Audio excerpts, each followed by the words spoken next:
Morning po ulit, church. Are you awake? Gising na po ba ang bawat isa? Amen.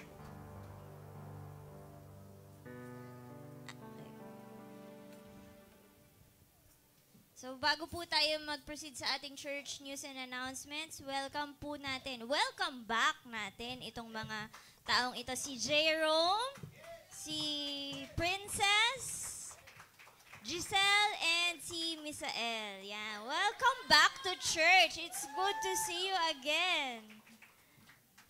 All right. Now, can we proceed po sa ating church news and announcements? I think nagre-ready pa ang media team. Pero nagkaroon po ba kayo ng magandang linggo this week? Medyo busy, no? Or kami lang nakaramdam nun? Para kasing napakahaba ng linggong ito. Parang ang daming nangyari. Pero nandun pa rin ang grace ng Lord. Nandun ang kanyang strength na provide niya para sa bawat isa. Ay! O nga! I-welcome back din natin si Mommy Neneng. Yan. Kasi familiar na siya sa akin. Ayan po. Fresh from Altaalan, Italy. Ayan. Pwede na po tayo mag-church news and announcements, media team. Yan, medyo busy sila doon sa likod. Yan, copying and pasting in Canva. Ayan po. Sana tugma ito sa aking, ayan. So, 2024 daw is the year of Psalm 24 and there is a challenge to come up higher. So, hindi siya tugma sa aking, Kung babasahin niyo po ang Psalm 24, sabi dito, the earth is the Lord's and everything in it, the world and all its people belong to Him. For He laid the earth's foundation on the seas and built it on the ocean depths. Who may climb the mountain of the Lord? Who may stand in His holy place? Only those whose hands and hearts are pure, who do not worship idols and never tell lies, they will receive the Lord's blessing and have a right relationship with God their Savior. Such people may seek you and worship you in your presence, O God of Jacob. Open up ancient gates, open up ancient doors, and let the King of glory enter. Who is the King of glory? The Lord strong and mighty, the Lord invisible in battle. Open up ancient gates, open up ancient doors, and let the King of glory enter. Who is the King of glory? The Lord of heaven's armies. He is the King of glory. Amen. So, ito po ang taong ito. 2024 is the year of Psalm 24. So, ito po yung mga pictures po natin nung prayer and fasting last Wednesday. So, naganap po ito nung Wednesday. So, hindi pa po nakakaalam, meron po tayong prayer and fasting time every Wednesday for this month of January. Ang start po nito is 5 p.m. So, everyone is welcome to join the prayer and fasting time during Wednesday. 1 hour lang naman po iyon. Alam ko pong nakakapagod ang work, ang pag-aaral, but kaya naman po natin ibigay yung 1 oras na yon sa Panginoon. And siya naman po ang nagsusupply ng ating strength, ng grace for us all throughout the week. Ayan. And then, nung Monday, I don't know if may pictures, pero we started, ayan, nag-start na po ulit ang school day sa JFA. Gising na ba mga co-supervisors ko? Nandito na. Ayan, so, mahaba itong linggong ito, pero nandun pa rin talaga nga ang grace ng Lord. Hindi lamang po sa mga guro, pero maging sa mga bata. Kaya, we thank the Lord for the new beginning that He has given for the students and the staff of JFA School. And then, we also hindi kasi nga tugma. So, nung pong, kailan nga po ito? Tuesday? Basta po, this week na ito. Noong Tuesday, we had a funeral service po sa kay Mami Rosemary doon po sa Taal-Taalan. Yung kanya pong mother, sa hindi po nakakaalam ay, yun nga po, pero nandun ang, ng Lord. has given us His grace. Although masakit na mawalan po ng mahal sa buhay, pero nandun pa rin po ang Panginoon sa ating tabi. Ayan po. And then we also have, kaya po ako nakaganto internet. Hindi po kasi tugma doon sa akin pong kinopi. Ayan po. Meron po tayong pictures, yan, ng Alpha, Youth Alpha. Nag-resume na po kami nung Friday. And although medyo kaunti yung ating mga students from Anselmo because I think meron silang event that time. Pero we're still blessed no, na ma-meet po namin muli ang mga kabataang ito. If you have time, you can join us no, sa ating Youth Alpha to help. No? Hindi para kumain. But to help around during our Youth Alpha. We'll have our last session, I think, this coming Friday. So, dun po sa mga umaattend ng Youth Alpha, punta kayo because I think there will be an awarding of certificates to those who participated sa ating Youth Alpha. And then we will transition our Youth Alpha to YG, which is our youth gathering. Masaya ba mga kabataan? Are you having fun? Yes. Ba't parang lamya? Are you having fun? Ayan. So, ayan, thank God at nag-resume na po ang ating Youth Alpha. So later on, we'll have a meeting after the service. Lahat po ng facilitators and helpers. Because no Friday, hindi na po tayo nakapag-evaluate. And of course, we'll also have a meeting for the JFBC production team. That will be the media team and production. Parang Live Nation Philippines lang. And then, sila lang po ba? Parang may other people pa. Alam na po nila. Okay. And that's it. Okay. And today po pala is the start po ng ating foundation teaching among the twins. No? Ito po yung ating mga grade 6 twinnies, ating mga grade 6 students sa JFA. So, Ma'am Eunice will be teaching you today. Hindi na kayo kasama dun sa mga Sunday school kids, mga children.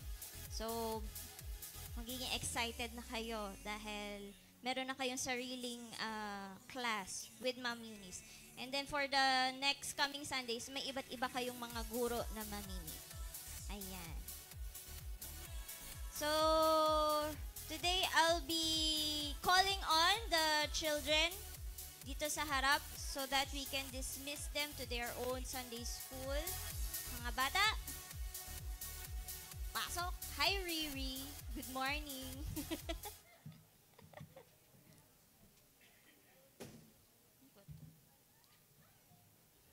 Sino po ang teacher today? I think si Kuya Drew, no? Saka si Ma'am Nedge. Okay, let's extend our hands towards the children and sa mga twinnies natin.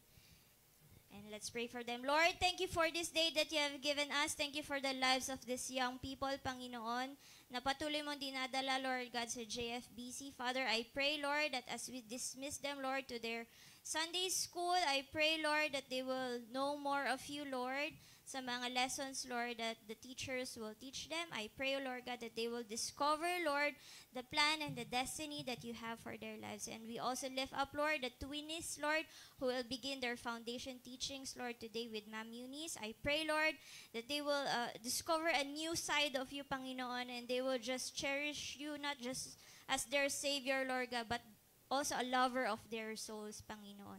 Kaya, Lord, we dismiss them with your love, and I pray also for the teachers na bigyan niyo sila, Lord, ng kalakasan, ng patience, Lord, and understanding, Lord, for these young children. We thank you and we bless you. In Jesus' name we pray. Amen. Now we will hear the word of the Lord for us this morning, so let us welcome Pastor Michael. Ang di pumalakpak, hindi i-bless ng Lord. Nanakot. Okay. Wala pa rin naman pumalakpak. Magandang morning po sa inyong lahat. Maganda ba ang morning? Sabi mo sa iyong katabi, maganda ang morning. Mas maganda pa sa iyo. Okay, this is our second Sunday for the year 2024. Sabi sa Psalms, teach us to number our days that we might present to you a heart of wisdom. Okay, kaya pangalawang linggo ng taong 2024. Handa na ba kayong makinig ng salita ng Lord? O gusto nyo nang umuwi? Yan, okay. Sino sa inyo merong physical Bible na dala? Taas nyo. Yan, 1, 2, 3, 4. Apat na lang. Sino sa inyo na may Bible sa inyong phone? Ha? Aba, yung iba wala talaga, no? Walang physical Bible na dala. Pati sa phone, walang Bible. Okay. Church po ang inyong pinuntahan, kaya I'll be encouraging you to bring, especially yung physical Bible. Ano? Kasi ang inyong mga phone na may Bible, okay naman po yan. Kaya lang, you are trying to tempt yourself in such a way na pag merong nag-email o may message kayo na nakita, okay, yun ang pinipindot nyo imbis na makinig kayo. So, iwasan nating matempt yung ating sarili. Okay? Okay po ba yun? Pero hindi naman po, no? It's not a policy na or legalistic na pag wala kayong Bible ay hindi na kayo welcome sa church. We still welcome you, pero especially for the regular members of the church, disiplinahin lang natin ating sarili kasi maraming mga leaders tayo na nasa paligid na nakaupo sa inyong kalikuran dahil nakikita na nagso-social media lang kayo during the preaching. Ako bilang pastor, parang sakit naman. Okay, kaya iwasan po natin kung pwede lang. Okay, let us not be distracted. Okay? Okay ba yon? Parang nalungkot kayo lahat. Okay, I'll be sharing to you about exponential level up. Okay, I believe when God called us, He is calling us to a higher level of our journey with Him. Okay, I declare that 2024 will be a year that He will do great things for you. Sabi nga, great things. Okay, mga dakilang bagay sa taong 2024. Ang puso ng ating Diyos ay para sa ating growth, sa ating pag-unlad, sa ating pag-increase, sa ating pong pag-progress. Okay, for some of you, alam ko maniniwala o maaring would believe me na okay, you're not the same person 5 years ago. Right? May pagbabagong ginawa ang Panginoon Diyos sa inyo. Okay, amen po ba yun? Doon naman sa hindi nag-amen, ibig sabihin nagre-regress kayo ng husto. Okay. So iwasan po natin yan, no, na 2 step forward and yet 3 step backward. So may utang pa kayo lagi. So let's continue on. Just hold on to the things that God has for us. Okay, and I believe na kung ano man ang kinain ng kaaway for the years 2024 or the past years ng balang o yung locust, whatever the locust had eaten, God's going to restore it back to you. Right? Okay, and so kung it would took 10 years to build things sa buhay ninyo, God will exponentially accelerated it in 1 year. So sa 10 taon na pag-establish ng Lord sa inyong buhay, ay kaya po niyang gawin yun sa loob lamang ng 1 taon. Amen po ba? Let's all stand as we read to you John 10:10. Some of you have already knew this verse, pero talakayin natin ng 3 oras. Hindi naman po. 4 hours lang. John 10:10. It says here, the thief comes only to steal and kill and destroy. Okay? Yan po'y tumutukoy kay Satanas. Ang magnanakaw ay naparito para magnakaw, pumatay at manira. But I have come that they might have life and have it to the full. Why don't we all pray, Father? We ask that our hearts would be open to just be able to experience that life that is to the fullness, O God, Lord, na iyong ipinagkakaloob. Kaya mangusap ka po sa amin, Panginoon, at we just, Lord, want to focus on you, O God, Lord, in the next hour, O God, Lord, of the things that you're going to teach us. In this we pray in Jesus' name. Amen. You may be seated. Kaya ito pong John 10:10, familiar tayo dito sa verse na ito, pero there are three principles, no, na makukuha natin sa talatang ito, kaya that God would exponentially level us up for the year 2024. Hindi lang incremental yung ating growth, ibig sabihin gradual, pero pwedeng i-accelerate ng Panginoon Diyos yung mga bagay na nilalaan niya para sa taong 2024. And so I hope that you'll be excited about it. Are you excited about the things God's going to do for this year? Sa pangalawang linggo pa lang ito, okay, kaya let's just open our hearts to Him. The first principle that I want to share to you is the principle of adjustment. Sabi niyo, adjustment. Okay, ulit, adjustment. Yan, adjustment. Okay. Ang principle of adjustment says, if I am unwilling to adjust, I will be unable to elevate. Okay. So that's the principle of adjustment. Kung di natin nanais na mag-adjust, ay hindi po natin marireach yung promotion o yung elevation na nilalaan sa atin ng Panginoon Diyos. Okay? I believe that something that we want is often on the other side of an adjustment that we are unwilling to make. Okay? So yung mga bagay na nais mong makamtan o nais mong makamit, okay, sa iyong buhay this 2024, okay, hindi natin matutunghayan o hindi natin mapufulfill ang mga bagay na yon kung unwilling ka na mag-adjust. Okay? So, kinakailangan po ay matuto tayong mag-adjust. Okay? Itong principle ng adjustment. Okay? Ang kaaway, okay, which is the thief, okay, understand that. Okay? Kaya ini-inflict niya tayo ng inability to be flexible. Okay? Ayaw mo maging flexible, very stiff ka. Okay, itong gusto kong mangyari, pero you don't want to be flexible about it. Kaya ang nangyayari po ay hindi po natin na naabot yung mga pangako ng Panginoon Diyos sa atin o mga pangarap natin sa ating mga buhay. Okay, dahil we are very inflexible.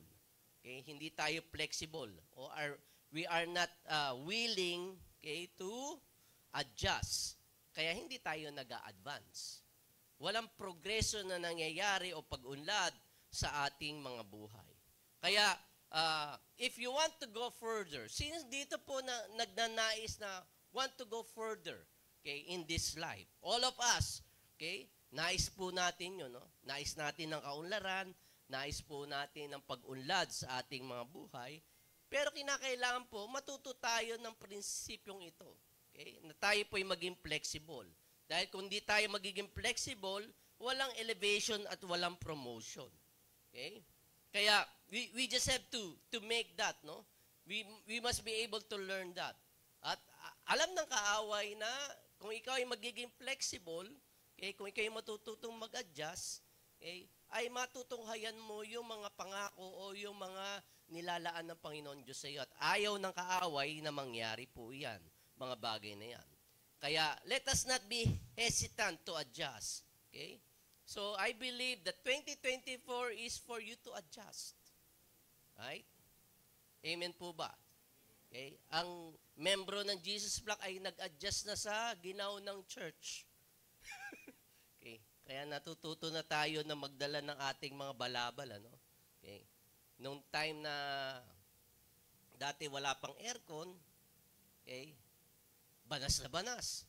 Ang daming reklamo. Hay, kainit naman. Dapat agahan ng church. Dahil pag mainit na. Okay. Nakakakulta ng isip. No? So, nung magka-aircon naman, ang ginaw naman, papagpahinaan naman yan. Ako naman. Okay, mapupulmon niya na nito. mo alam kung saan ka. So, let's learn to adjust. Okay? Kasi kung hindi po tayo mag-a-adjust, if we are not going to be flexible, okay, we are going to miss the miracle that God has for us for this year. Kasi masyado tayong loyal sa method. Masyado tayong loyal sa pamamaraan na ating iniisip. Okay, bibigyan ko po kayo ng halimbawa sa Biblia, no? Na naalala niyo si Naaman. Si Naaman po ay kapitan o commander ng Aramean army. Okay? And may impluensya siya, no? May impluensya sa tao dahil nga he's a commander, okay? He's a great warrior. Okay? Kaya may problema si Naaman. Alam ba yung problema ni Naaman?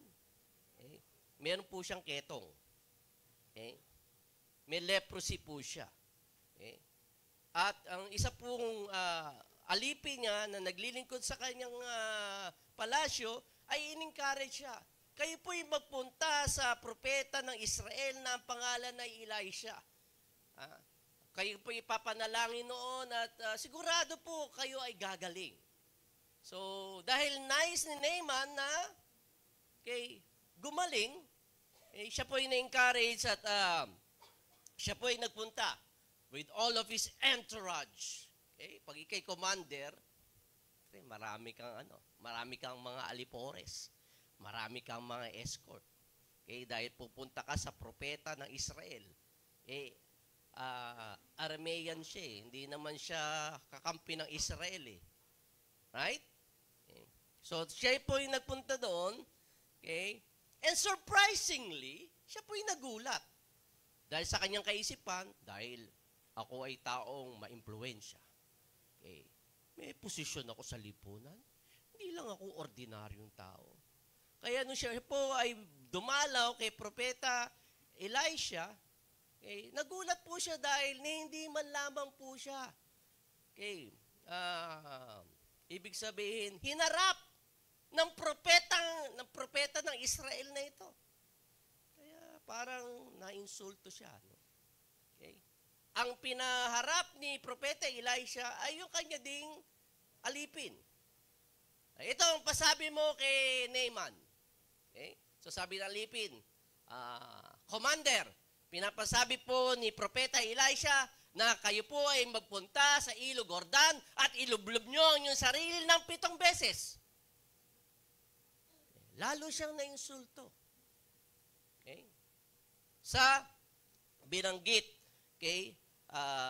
ng alipin ni Propeta Elisha. He got insulted, okay, na iniisip niya, di ba kayong mga propeta dapat, okay, kung sino may mga kailangan, okay, ay pupuntahan ninyo at ililay hands ninyo, papatungan nyo ang inyong kamay at ipapanalangin nyo na para sila'y gumaling. Yun ang kanyang kaisipan. Okay? Sa mga may mga karamdaman, dapat kayong mga lingkod ng Diyos ay nagpupunta at ipinapatong kanilang mga kamay para sila'y ipanalangin at sila'y magkaroon ng kagalingan. Yun ang nasa isip ni Naaman pero hindi yun ginawa ni Prophet Elisha. Okay? At sabi niya sa kanyang sarili, karami namang mga ilog na mas magaganda, tapos doon mo pa ako ipapadala sa ilog ng Pasig River, ilog ng Jordan na medyo madumi na. Kaya siya po ay galit na galit, umuusok po ang kanyang ilong, okay? Magwo-walk out na po siya, pero sabi nung kanyang isa sa mga kawal niya, Sir, hindi naman po gaano kahirap ang pinapagawa ni Propeta Elisha. Bakit hindi niyo po subukan? Kung tayo nga, nalulusob natin ng isang bansa at nalulupig natin. Pero itong bagay na ito, hindi naman ganun kahirap. Okay? So, nahimasmasan po si Prophet Naaman. Okay? He went, si Commander Naaman, he went to the Jordan River, he dipped himself, at pagkatapos ng 7 beses na ilublob niya ang kanyang sarili, ay parang naging sanggol daw ang kanyang kutis. Okay? Yun ang sabi sa Bible. Okay? Kaya kung gusto ninyo kayo may mga kulubot, okay. Okay. Magpapagawa po ako ng imbornal dyan at tatawagin natin Jordan. Okay? Michael Jordan. Okay. So, what I'm saying is that Naaman almost missed his miracle because he doesn't want to adjust. Okay? Simpleng bagay, ayaw niya mag-adjust. Hindi, dapat pinatong niyang kanyang kamay at para ipanalangin ako. Yung pamamaraan, yung method na kanyang iniisip, yun ang nais niyang magawa. Okay? Para sa kanya. Okay? Kaya, mga kaibigan, maaaring masyado tayong loyal sa mga kaisipan natin at maaaring tama naman, pero maaaring sinasabi ng Lord na, bakit hindi ka mag-adjust? Bakit hindi ka maging flexible? Okay? So that the miracle would be able to take place in your life. Okay? So we need to learn to adjust and say, anyway you bless me, Lord, I will be satisfied. Paano man gawin, sa anumang pamamaraan, gawin mo, Panginoon Diyos, sa akin, okay, na ako'y pagpalain, kontento na ako, Panginoon. Okay? Kontento na ako sa anumang pamamaraan na yung gagawin para ako'y pagpalain. No matter how you do it, just get it done. Right? Okay? No matter how you part the Red Sea, okay? Just get it done. No matter how you turn my rod into a snake, just get it done. No matter how water flows from the rock, just get it done. Just get it done. Okay? Another story is in John 21 na kung saan yung mga disipulo ay nangingisda. Okay? At habang sila nangingisda, inulog nila ang kanilang lambat sa kaliwang kanan ng kanilang bangka. Ha? Sa bandang kaliwa. Yun. Sorry. Okay. Tinetest ko lang kung kayo'y nakikinig. At dahil ako'y inyo pong kinorek, ibig sabihin kayo'y nakikinig. Magaling lang ako magpalusot. So, sa kabilang kaliwa. Okay? Sa kaliwang banda ng kanilang bangka. Okay? At nung ang Panginoong Jesucristo ay nagpakita, meron ba kayong nahuli na? Okay? Anong sabi ng mga disipulo? Wala. Butas na arinola, at saka sirang tsinelas. Yun lang ang aming nahuli. Okay? Kaya sabi ng Panginoon Diyos, bakit hindi nyo ihulog ang inyong mga lambat sa kanang bahagi? Okay? Pagpalagay natin na ang bangka ay mga 1 metro lamang ang lapad. O sabihin natin 1.5 metro. O sabihin natin 2 metro. Okay, nalapad ng kanilang sinasakyang bangka. Okay? Meron bang divider sa ilalim noon? Okay? Dahil nung ihulog nila sa kabilang banda, sa kanilang kanan, okay, ay halos maganda pupunit yung kanilang lambat sa dami na kanilang nakuha. They just have to adjust. Okay? Right? Nauunawaan po natin. There's also another story, kaya hindi po ito sa Biblia, pero ito po yung minarites lamang sa akin ng Google. Okay. Na kung saan in the early 2000, year 2000, nag-plummet ang real estate sa US. Okay, because of the inflation. Sa US kasi, ikaw ay mabubuhay kung marami kang utang. Kaso nagkaroon ng inflation, maraming nawalan ng trabaho. So, ano yung pambabayad mo sa utang mo? Anong pambabayad mo sa mortgage mo sa bahay mo? Kaya maraming mga mamamayan sa US noon na nagsialisan sa kanilang bahay. Pumunta sa ibang states. Okay? Nag-ask ng bankruptcy or kaya sila po ay mga street dwellers na during those time. Nawala sila ng tahanan. Kasi yan ang pambabayad mo. May mortgage ka, may utang ka. Okay? So this Christian couple, okay, started to pray. And they pray, Lord, paano ba namin maano itong utang namin? We have families, kinakailangan talagang they don't want to be bankrupt, they don't want to live in the streets. And so the Lord started to tell them, sell your house and lot. Wala Lord, wala ngang nais bumili. Okay, dahil bagsak nga ang real estate. Okay? So they've been praying for months at walang gustong bumili ng kanilang tahanan. No? Okay? And the Lord suddenly asked them to plant. Okay? May impression sa kanila na, why don't you plant sunflower in your garden? Okay? So it's a weird impression, di ba? Okay? Ba't kami magtatanim ng sunflower sa aming hardin, sa porch namin, sa harapan ng aming bahay? Usually sa States, wala namang garahe, di ba? Yung mga tahanan, di ba? Di ba wala garahe, wala, pwede, nakaw, ano man. Okay. And so, this couple started to plant sunflower. Alam niyo yung sunflower? Ha? Nakakita na kayo? Oh, yun, oh. Okay. So, they started to. Then after a few weeks, okay, an old couple, okay, saw their house, okay, and because this rich couple, okay, wants so much of the sunflower, gustong-gusto niya yung sunflower, okay, and so they bought their house, even though there's inflation, right? Just a simple adjustment, right? Na pinapagawa sa atin ng Panginoon Diyos, kung minsan hindi natin kayang gawin. Gets you po ba? So that's the principle of adjustment. The second principle is the principle of appetite. LA, appetite. Okay. Appetite. Ang sabi dito sa principle na ito, my elevation or promotion is determined by my actions, but my actions are a reflection of my appetite. Ginagawa mo ang isang bagay, okay, gustong-gusto mo itong gawin dahil you are hungry for this. Okay? This is my passion. Okay? Ito ang iniisip mo araw-gabi, okay? Hindi ka makatulog dahil sa kakaisip ng bagay nito. Okay? You are hungry, okay, for this. Okay? So your action aren't just a method of what you want, they are a mirror of what you want. Okay?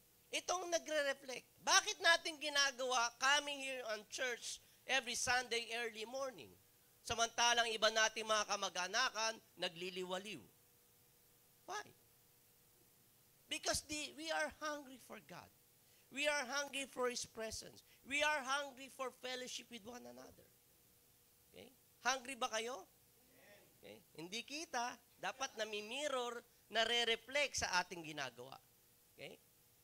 Diyan pa lamang, pagpasok nyo pa lamang sa gate, okay, ang ngiti nyo hanggang batok na. Right? Talagang tuwan-tuwa ka, Pastor! Okay? Diba? Minsan nga ako pa sumisigaw, hello! Okay. Pilit na pilit. Right? So that's the principle of appetite. Okay? Yung ninanais nyong gawin ang mga bagay. Listen here, when God gets ready to elevate or promote you in any area of your lives, He begins by adjusting your appetite. Okay? So are you hungry? You among you are hungry right now. Okay? Diba? Iba sa atin, hindi na nag-almusal. Kaya pagdating dito, may libreng, ano yung sinana mo, Gina, kanina? Bondete. Ha? May libreng kape. Okay? Yung iba nga sa inyo, gusto kong banlian ng mainit na tubig. Eh. Hindi naman. Bibiro lang po. Okay? Always remember, God will expose you to something to awaken your appetite into the next level. Tinatanggal tayo ng Panginoon Diyos sa ating mga comfortable place. Okay? Ninanais ng Panginoon Diyos na maging, mawalan tayo ng comfort. Hindi tayo maging komportable sa mga bagay na kung saan tayo naroon para we can go to the next level. We can be hungry about the next move or the next thing of God in our lives. Are you hungry for 2024 about what God's about to do? Reflection po yung inyong action. Are you hungry about the next move of God this 2024? Ulit pa. Are you hungry about God for the next move? Ayan, betterer. Yung iba nga, amen. Amen. Woo. Sabi lang, amen.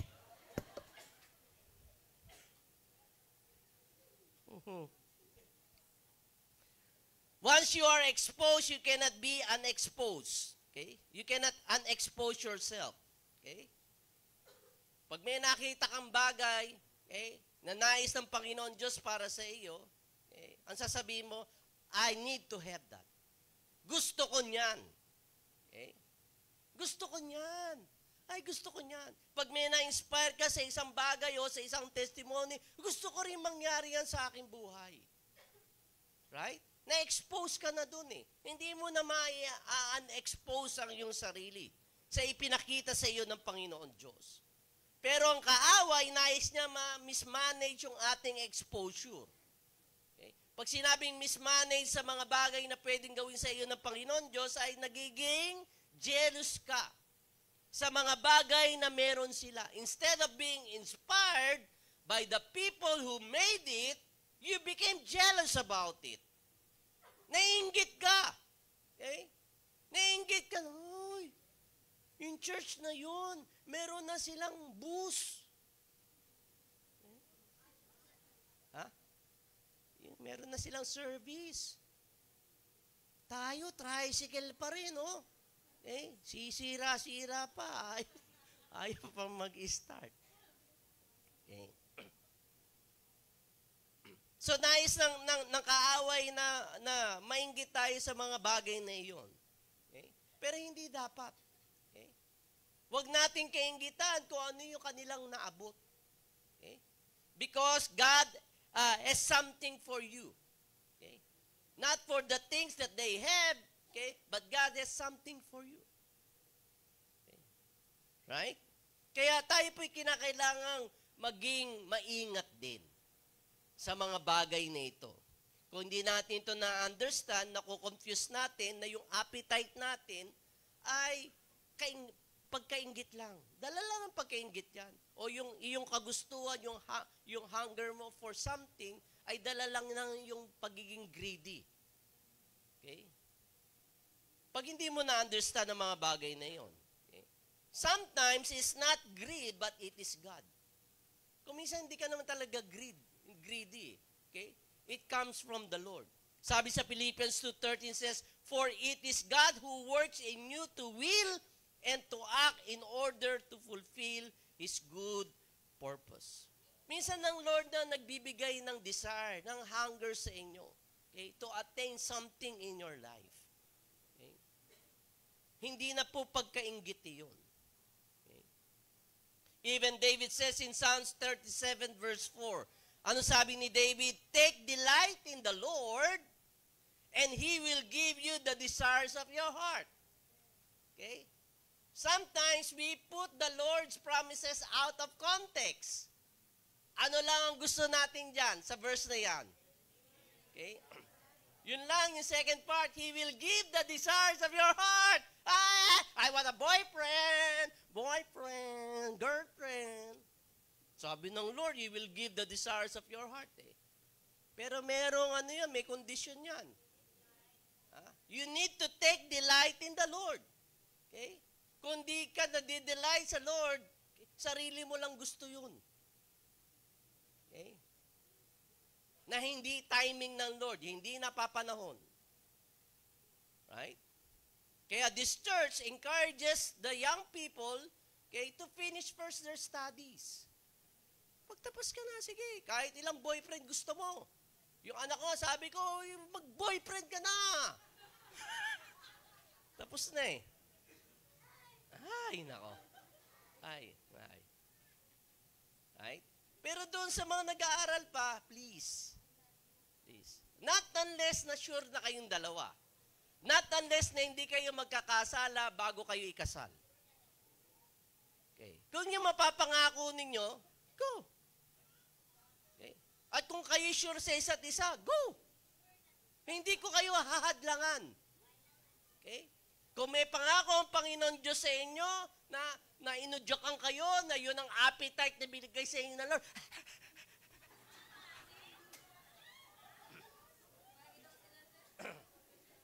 haling na haling, no? O yan, ngayon, buhay kayo. Kayo na mag-preach.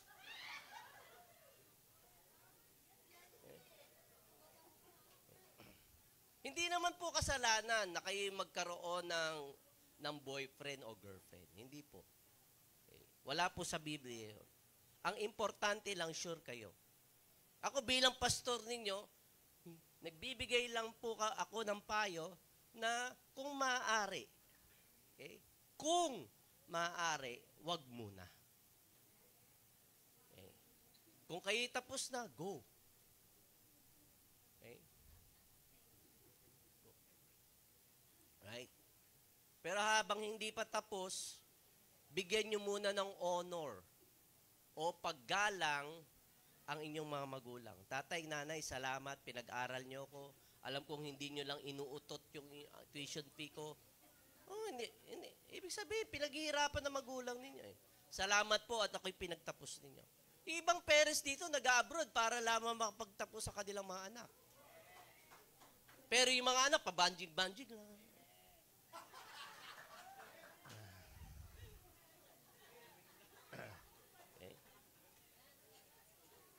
Mga magulang worried about sa next tuition fee. Diba? Iniisip yun. Pero yung ibang mga anak, bali wala. Okay. I-honor natin yung ating mga magulang. Okay? So dito sinasabi ni David, it doesn't mean that he gives us everything our heart wants. It means that he gives you a heart to desire what he wants. Binibigyan ka ng puso na para i-desire mo kung anong nasa puso ng Panginoon Diyos. Kaya nga sabi, delight yourself in the Lord. Pag nagdi-delight ka, okay? Ano ba yung delight sa Tagalog? Yung parang ice cream, no? Frozen delight. Ha? Okay. O, pag nalulugod ka, okay, sa ating Panginoon Diyos, okay, o kinaluluguran ka ng Panginoon Diyos, nararamdaman mo yung tibok ng kanyang puso. Ay, ito pala ang gusto ng Lord. Okay. At yun ang binibigyan sa iyo, binibigyan ka ng Panginoon Diyos ng katulad ng kanyang puso. Na ito ang iyong hangarin. Na ito ang iyong i-desire sa iyong buhay. Right? Amen ba?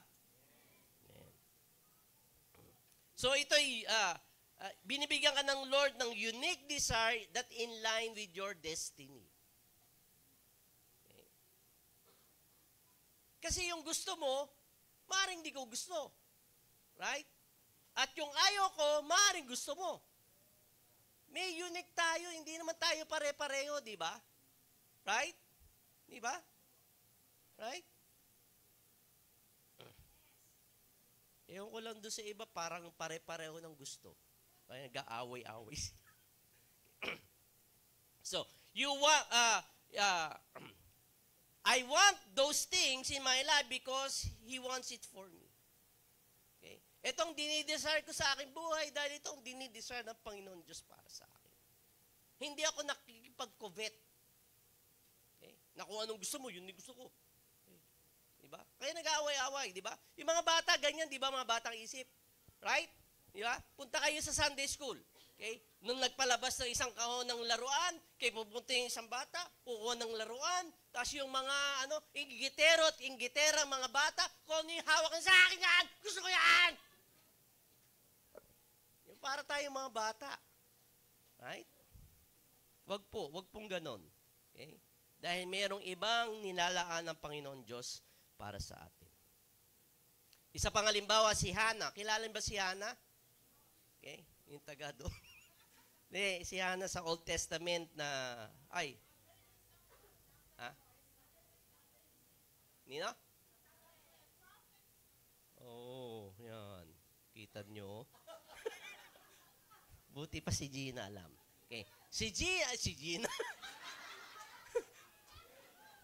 Si Hannah, Hindi siya magkaroon ng anak, no? Pero nais siya magkaroon ng anak. Okay? For some reason, okay, hindi matanggal yung desire na yon. Bagamat sinasabi ng kanyang asawa, okay, love kita, Hana. Okay, kahit na hindi tayo magkaanak, okay, ina-affirm ng asawa ni Hana na minamahal kita even though we don't have a baby. It doesn't bother me. Okay? So take that pressure off yourself. So nandun yung assurance. Okay? Pero si Hana, hindi niya ma-shake off. Okay? Yung pagnanais siya na siya ay magkaroon ng baby. Okay? Why? Because Hana wanted a child. He wanted a child, but Israel, the nation of Israel, needed a prophet. Okay? Hannah wanted a baby, but God wanted Samuel. Okay? So Samuel was the greatest prophet ever lived in the nation of Israel at that time. Okay? Always remember, sometimes what you want is what the world needs. Hindi ma-shake off yung pagnanais mo. Kaya yung desire mo, dahil yung palang mga bagay na dinidesire mo ay maaaring kasagutan sa pangangailangan ng karamihan. Okay? So always remember, God is giving you a desire that won't go away, and God will allow you to give birth to that desire, to that thing which the earth needs. So as if God is saying, I'm having you to want it, binibigyan kita ng desire about that, not just because you want it, but because I am choosing you to give birth into it because the world needs it. Ibinibigay niya yung desire sa iyo. Ako mismo ang naglagay niyan. At inaalaw ko na yan ay yung isilang. Okay? Not literally, no? Okay? Because there are dreams and visions that we need to give birth sa ating mga buhay. Right? Okay. The same thing with our church. God wants a church that helps people on Mondays and throughout the rest of the week. He doesn't need a church that inspires people only on Sundays. Okay. I hope that's not the reason why we are here. Para ma-inspire, that's a good thing. Para ma-bless, that's a good thing. Pero hindi yun. Hindi yun ang reason bakit tinatag ng Panginoon Diyos ang JFBC here in Mabini. Tinatag ng Panginoon Diyos ang church na ito para for you to be able to be para matulungan kayo from Mondays until the rest of the week. Kung papaano kayo mamuhay na may kaluguran sa Panginoon Diyos. Kasi kung mag-inspire lang tayo every Sunday, and then from Monday to Saturday, we are not having an impact in our community, and that's not a church. We become a social club. Okay? Welcome to JFBC, Jesus Plak Batangas Club.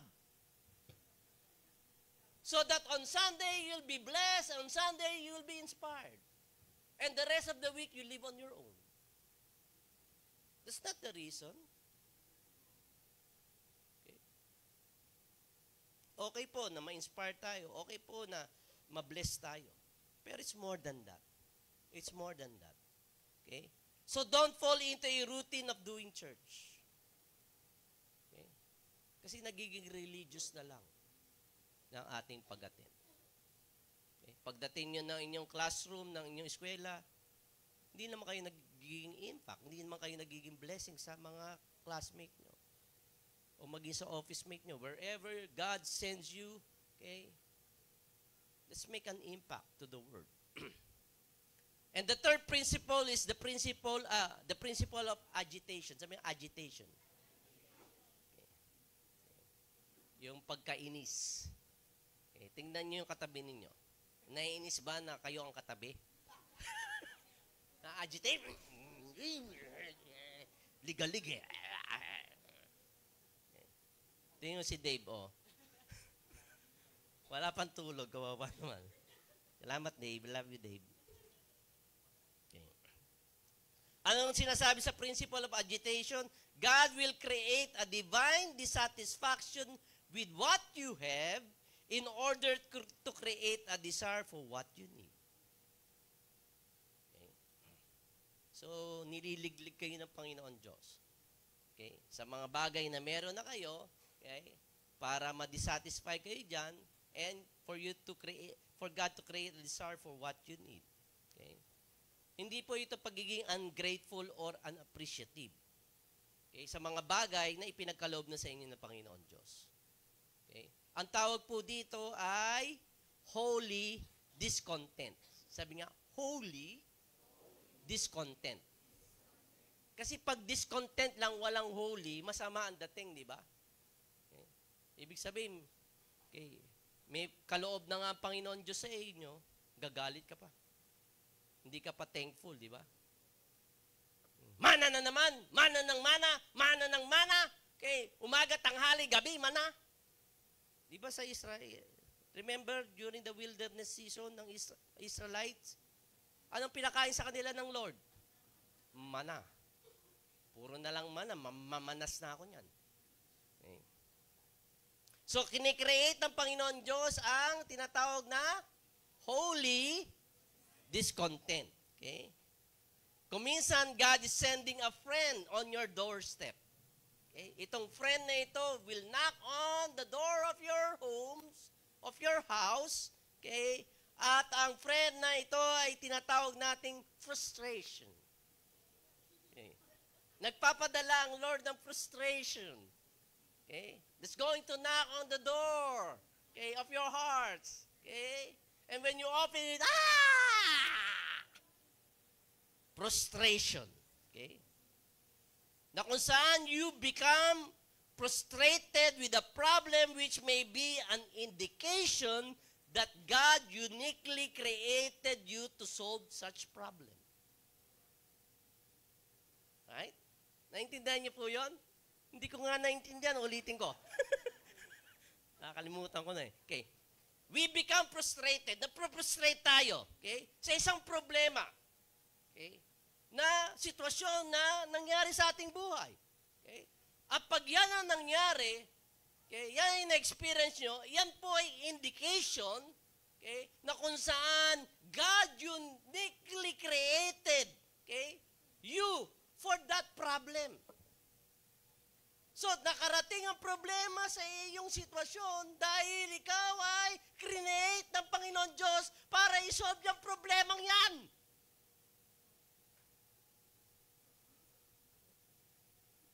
Bow. Na-explain ko rin.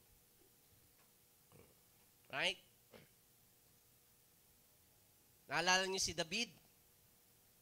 Okay? Yung anak ni Ate Ruth? Hindi, si David sa Bible. Okay? Si David was agitated. Na-upset siya. Nainis siya. Okay? Dahil one time, hindi siya nainis dahil siya po ay inutusan ng kanyang tatay na magdala ng lunch para sa kanyang mga kapatid who are in war with the Philistines army. Okay? Sabi ng tatay niyan si Jesse, David, kayo magdala ng mainit na sabaw. Okay? Para may mahigop naman ng mainit na sabaw ang iyong mga kapatid.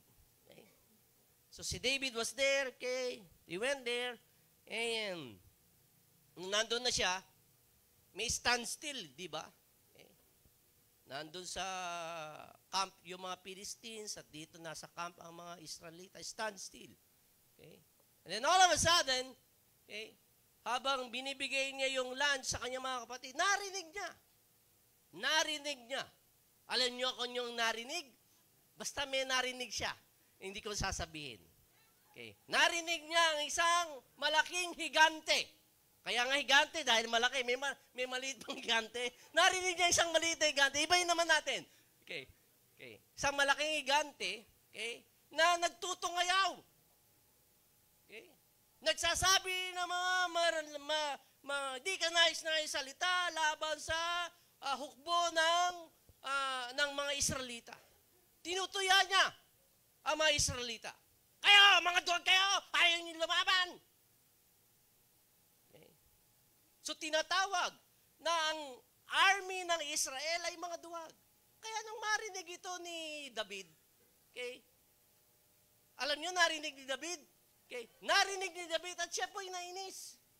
Okay, nainis siya. Okay. Nainis siya kay Goliath, nainis din siya sa mga army ng mga Israelita. At sabi ni David, narinig niyo ba yon? Mga bingi ba kayo? Bakit ganyan tayo tuyuin? Tayo ang army of the living God. At itong hindi tuling ito. Sinabi niya, di tuli. Pag ikaw ay sinabihan ng isang kaibigan mo na di tuli, anong sasabihin mo? Okay, ubaran mo ang pantalon mo, tuli na ako. You are going to prove yourself, di ba? Hindi mo ubarin yung pantalon mo. I-prove mo, gusto mo, suntukan na lang, no? Hindi ako tuli, Ay, tuli na ako, na. Ikaw, ba't ka tawa-tawa? Ikaw, tawa-tawa ka dyan. Tuli ka na ba? Ha? Oo. Patingin.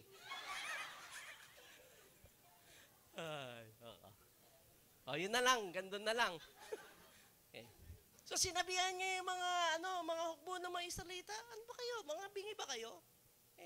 Tinutuyan na tayo ng dituling to, ng higanting ito. Okay. Di ba kayo nainis? So, David was agitated. He was frustrated with the situation. Okay? Kasi for 40 days and 40 nights, itong higanting ito, okay, lumalabas na lang ng lungga, sinasabi ng mga Israel, oy, mano-mano na lang. Huwag nang dumanak ang dugo. Kung sino sa inyong matapang makipaglaban sa akin, ikaw, Manny, matapang ka ba?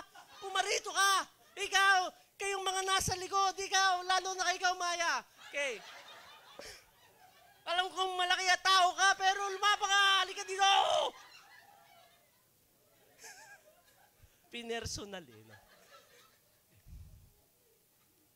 So, yun. Okay? Agitated si David about that, okay? And so, okay, we know the story, okay? Because David was created by God to slay the giant. There will be situations in your life that you will be agitated, that you will be frustrated because God uniquely created you to slay those giants, those problems. Okay, nilikha ka ng Panginoon Diyos para sa sitwasyong yan. Okay? At yun ang nagdala para si David ay maupo sa trono. Okay? Bilang hari ng Israel. Naging popular si David doon because of that incident. Piring mo, nagdala lang siya ng pagkain sa kanyang mga... Kaya pag kayo inutusan ng inyong mga magulang, sumunod kayo agad. Okay. Baka sa pagsunod ninyo ay merong you know. Okay. So that was a unique agitation. God wants us to do something that frustrates us. Okay. Always remember that some of the greatest things and blessing created was a result of burdens and frustration that people felt. Nailagay sa iyong burden to. Okay?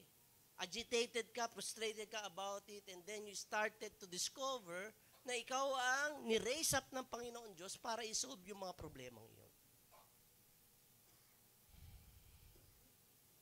Kaya ito pong tatlong principle na ito ay kita natin sa John 10:10. The 3 A's. Sabi nga, 3 A's. O, ano yung una? Anong unang A? Adjustment? Appetite? O, yan. Makikita natin sa John 10:10. Okay? Anong sabi sa John 10:10? The thief comes only to steal and kill and destroy. Okay? Anong sabi niya kay Satan? Anong tawag niya kay Satan? Thief. Okay? Kuminsan, ang action ni Satan were identified by his names. Okay? The name by which he is called is a picture of the things he wants to do. Magnanakaw siya. Okay? At anong mission ni Satan? To kill, steal, and destroy. Okay? Yan ang mission ni Satan. Wala na siyang ibang mission, yan lamang. Kill, steal, destroy. Sabi mo, kill, steal, destroy. Oh, yan ang mission ni Satan. Kaya kung ang buhay nyo ay in line with killing and stealing and destroying, okay, sinong kampi nyo? Ha? Oo nga. But, on the contrary, the reason Jesus came is to give life and have it to the full. Ito ang mission ni Satan, kill, steal, destroy. Pero Jesus came that we might have life and have it to the full. May problema dun sa statement dito ng ating Panginoon Kristo. Okay? Dahil ang mga kausap ng Panginoon Kristo dito are people who are alive. Okay? The reason He came that they might have life.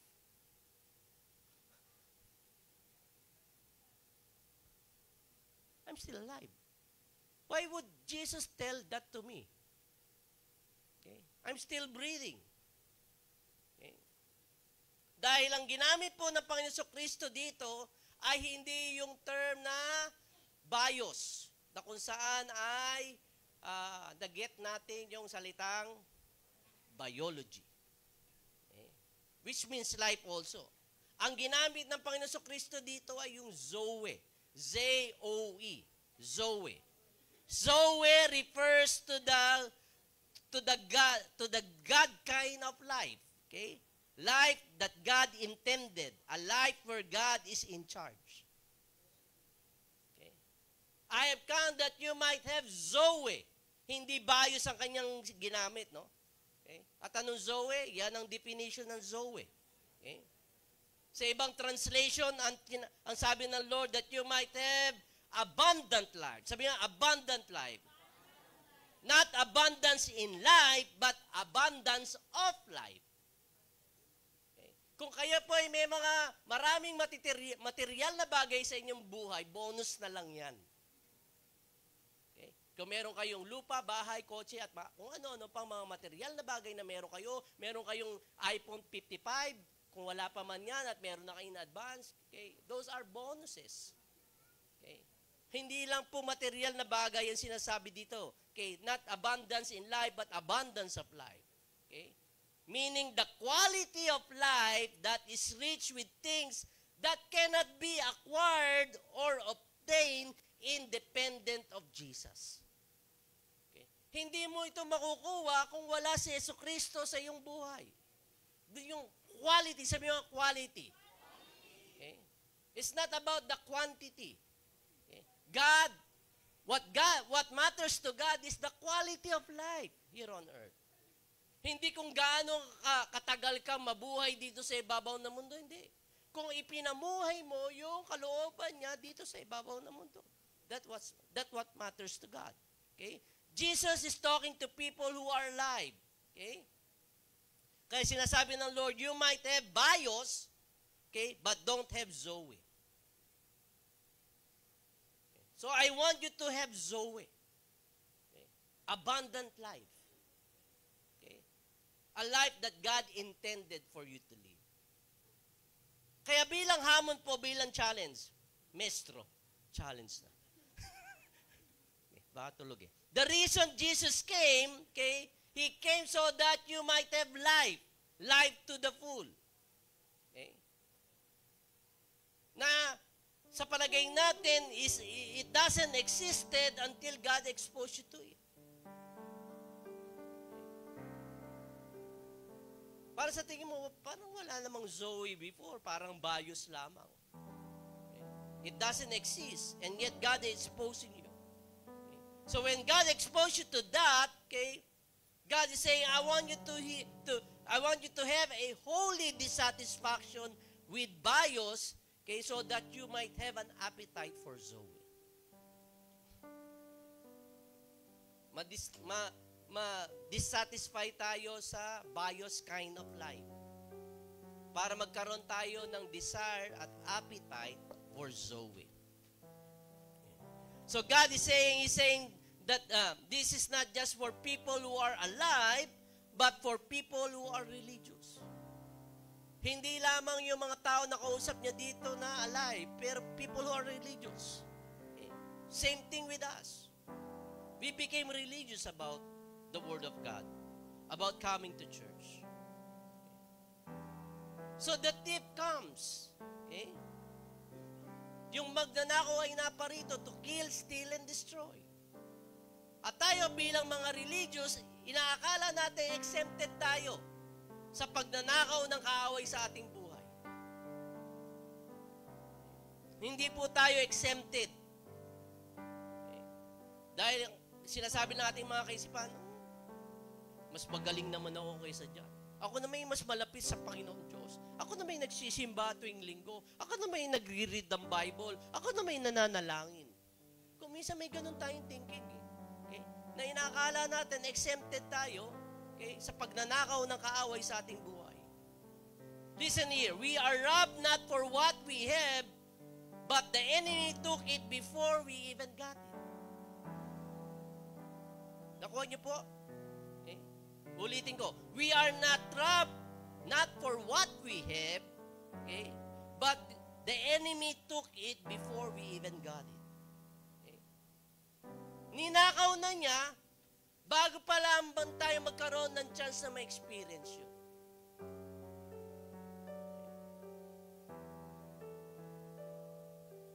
At kung babalikin natin ang Genesis chapter 3, ginawa na ng kaaway yun. Okay? Nung magkasala si Adan at si Eva, he took that Zoe kind of life kay Adan at kay Eva. Kaya nung tayo man na yun makakilala na sa Panginoon Diyos, we don't have that kind of life. Okay?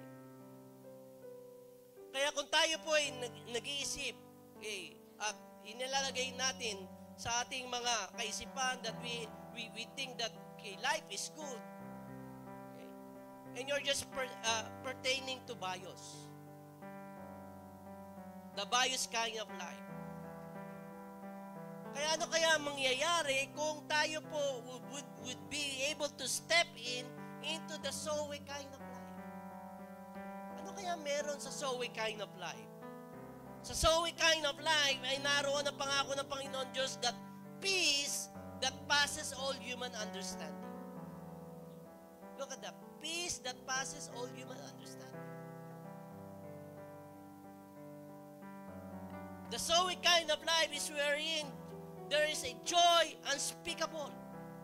Hindi masabi-sabing kagalakan. Okay? Joy that is full of glory. That in this kind of life, there are miracles happening that becomes ordinary for each one of us. That in the Zoe kind of life, that there is, your cup is running over. Nag-uumapaw ang pagpapala ng ating Panginoon Diyos sa ating buhay. Kaya listen here, brothers and sisters. Jesus didn't say, I come so that you might have church. Naparito ako para kayo ay magkaroon ng church, ng gathering every Sunday. Hindi ko po sinasabi na ang church ay hindi importante. Importante po ang church. But the point of life is not church. I'll say that again. The point of life is not church. Okay? The point of church is to give life that God intended. You are here, you're listening to the Word of God so that you might be able to experience that Zoe kind of life na ninakaw ng kaaway sa atin. Kaya brother and sister, 2024 okay, is the year for God to give you life. Not the bios life, but the Zoe life. Okay? Mga kapatid, wag po tayo masatisfy lamang na we are out of Egypt. Okay? Because God intended us to go to the promised land. Kung minsan kontento na tayo na we're out of Egypt. We're out of slavery. And we don't want to enter the promised land. Kaya ang challenge ko po mga kapatid, if all we have is bios, okay, then we are not taking advantage of the reason He came. The reason He came is that for us to have life and have it abundantly. Why don't we all stand in the presence of God? We give you praise. Hallelujah. Let's sing this song. Let's make it a prayer and declaration. We are hungry for you, for your move, oh God, in our lives. Lord, I want more of you. Living water rain down on me. Lord, I need more of you.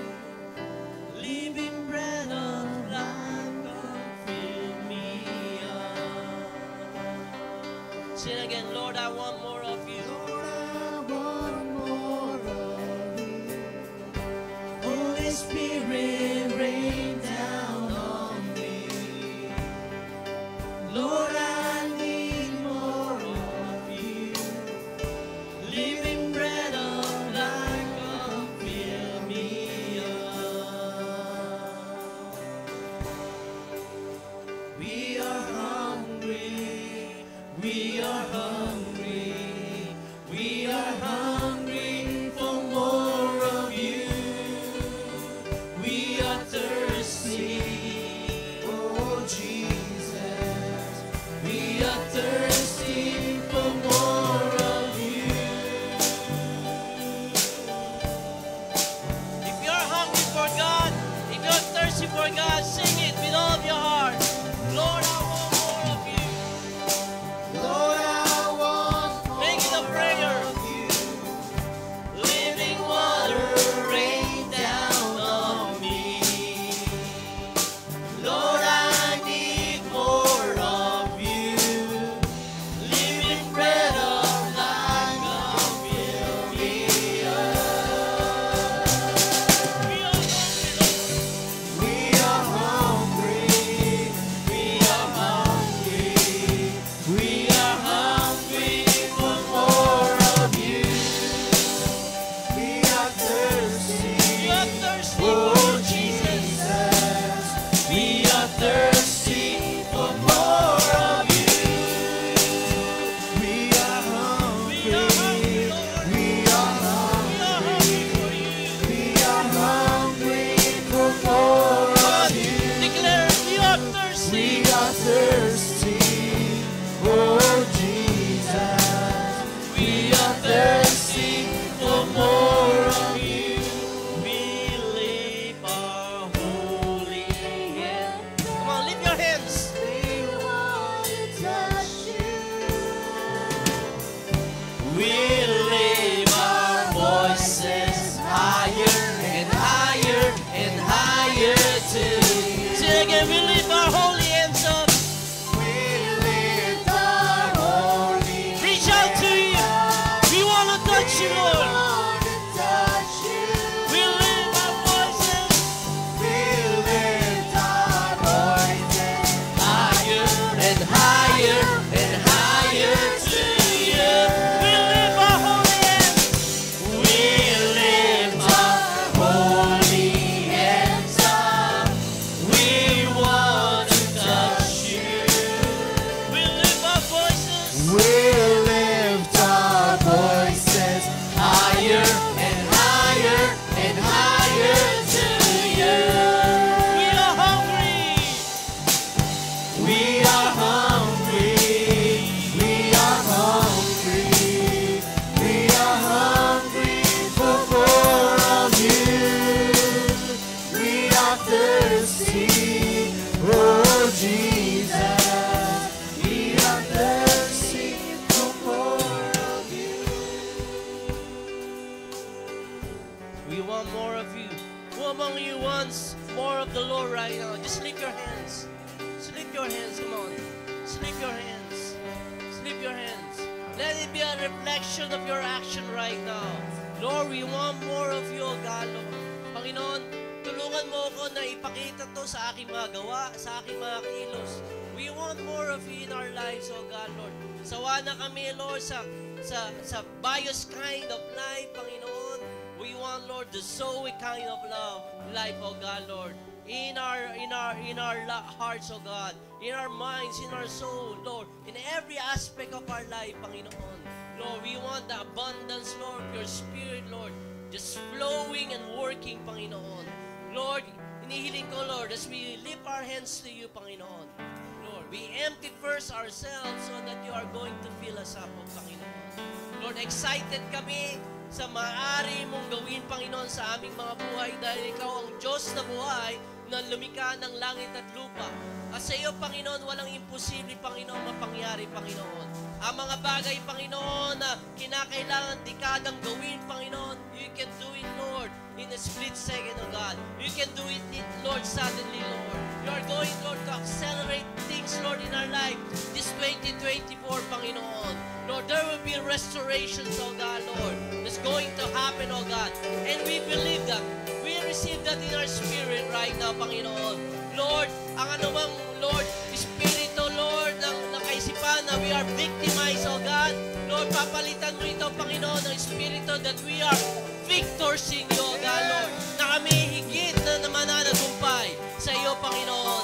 Lord, I pray and I ask, oh God, Lord, that you would just come, oh God, Lord. And we stop, oh God. We stop, oh God, what the enemy is trying to do, Lord. He's killing, he's stealing, and he's destroying, oh God, Lord. We put a stop on that, oh God, Lord. Create in us, oh God. Create in us, Lord, that holy dissatisfaction, Panginoon. That holy discontent, Panginoon. That we would be able, Lord, to have, Lord, a desire, oh God, Lord. Lord, to pursue, oh God, Lord, that passion, Panginoon, of serving you. That, Lord, that love for your word, oh God, Lord. That love, Lord, to lift our hands in worship unto your name, Panginoon. Lord, hayaan mo na maipakita namin ito sa aming mga kilos, sa aming mga gawa, Lord. Lord, give us a hunger, Lord. Give us a thirst, oh God, Lord, for more of you. For more of you. Who wants more of the Lord? Who wants more of the Spirit? Come on, sing this song. We are hungry. We are hungry. We are hungry. We are hungry for more of you. We are thirsty. We are thirsty. Oh Jesus, we are thirsty for more of you. We are hungry. We are hungry. We are hungry for more of you. We are thirsty, Lord. We are thirsty. Oh Jesus, we are thirsty for more of you. Lord, that's our declaration. Yan ba ang declaration mo na ikaw ay gutom at ikaw uhaw sa Panginoon Diyos? Okay? Ito ang taon na ito para ipakita mo yan, kapatid. Okay? Tanging ikaw lamang makagagawa niyan. Ikaw lamang magkakaroon ng desire sa Panginoon. Ipakita mo yan sa iyong aksyon. Ipakita mo yan sa iyong mga gawa. Hindi ko pwedeng gawin yan para sa iyo. Ikaw ang makakagawa niyan. If you resolve in your heart, ang ibig sabihin ng resolve, kung dinidecide mo, Panginoon Diyos, itong 2024, nagnanais ako, Panginoon Diyos, ng pagkagutom at pagkauhaw sa iyo, Panginoon. Kaya ipakita mo, Lord, ang iyong kapangyarihan sa aking mga buhay, Panginoon. Sa lahat ng aking ginagawa, ipakita mo ang iyong kadakilaan, Panginoon. Dahil ikaw lamang ang makakagawa niyan, Panginoon, sa aking buhay. Kaya pinapahinto ko ang lahat ng pagnanakaw, lahat ng paninira, lahat ng kamatayan ng kaaway na inilalaan niya sa aking buhay sa pangalan ni Jesus. Sa pangalan ni Jesus. Lord, we want the Zoe kind of life, Lord. The Lord to manifest, and we want it to experience in our life this 2024. We just want, Lord, to give you praise and give you glory. Come on, give a clap of praise to the Lord our God. Thank you, Jesus. I want to call Mom Eunice. Okay, so he would share for the tithes and offering.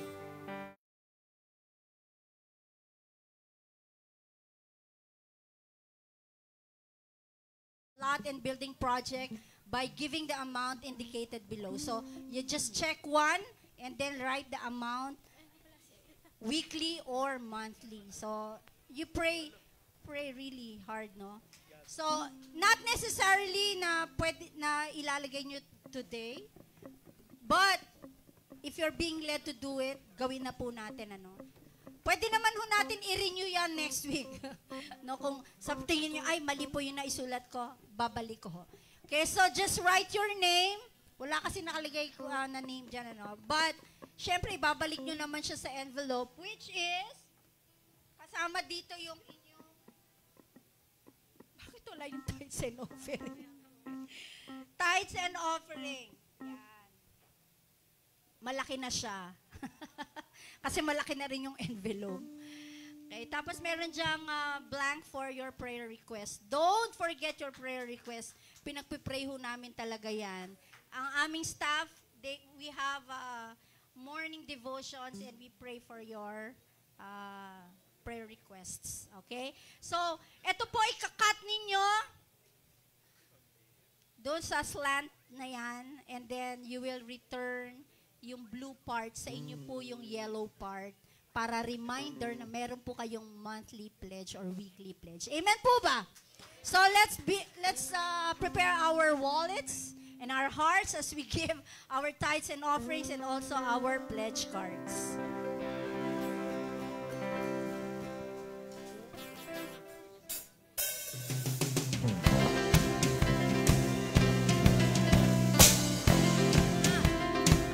It's being distributed right now. Everybody should have an envelope. Your word is a lamp unto my feet. Susulat pa sila, mamaya nyo na i-collect. Your way is the only way for me. It's a narrow road that leads to life. I wanna be on it. It's a narrow road that turns things wide. It's a good on it. I take you at your word. Said it, I believe it. See how good it works. You started, you complete it. I take you at your word.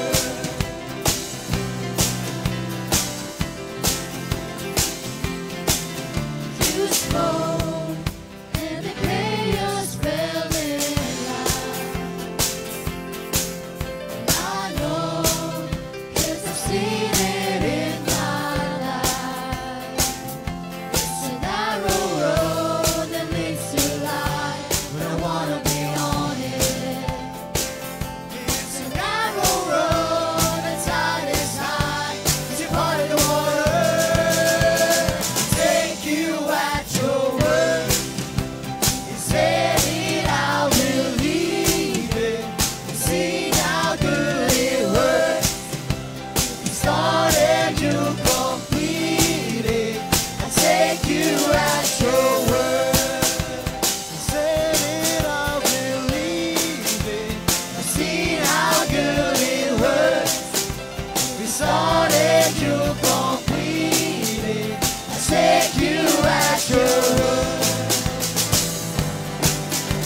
Let's pray. Lord, we just lift up, Lord, everything, Lord, that is in here and everything that's in our hearts.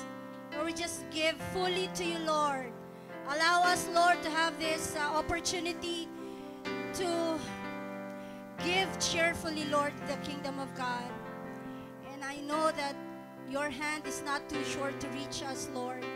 Every one of us has needs, and we just connect, Lord, to our source. And that is only you, Jesus Christ. And so we give you all the glory and the honor. May all these funds be used, Lord, for the advancement of your kingdom. In Jesus' name we pray. Amen and amen. God bless po, everybody. See you on Wednesday for the prayer.